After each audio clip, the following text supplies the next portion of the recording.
الله الرحمن الرحيم، والصلاة والسلام على سيدنا محمد أشرف المرسلين. معكم دكتور خنشوفي وفاء، طبيبة عامة عاملة بإقليم مكناس.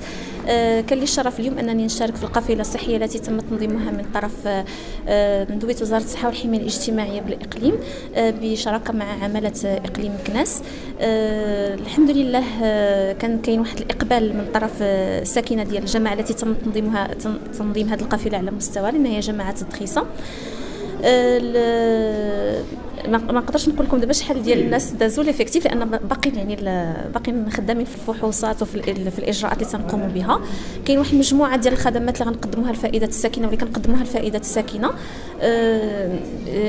منها يعني فحوصات طبيه ديال الطب العام، طب الاطفال، طب الامراض الصدريه، الروماتو يعني امراض الروماتيزم والعظام، طب القلب، طب الغدد والسكري، طب الجلد، لا ريفراكتومتري تصحيح البصر. كيستافدوا الناس بطبيعه الحال من هذه الخدمات، وكيستافدوا من الادويه بالمجان وفق الوصفات الطبيه. عندنا برامج صحيه واحده اخرى اللي كنعملوا دابا عليها من اجل دعم العرض الصحي على مستوى هذه المنطقه هذه، مثلا فحوصات ديال ديبيستاج بريكوس كونسير كول اسا، يعني الكشف المبكر عن سرطان عنق الثدي والرحم، تتبع النساء الحوامل كذلك، مراقبه حالات الضغط الدموي والسكري مع الاستفاده من الهيموغلوبين جليكال الخزان والتحاليل ديال السكر. كاين كذلك لو ديبيستاج ديال بعض الامراض الفيروسيه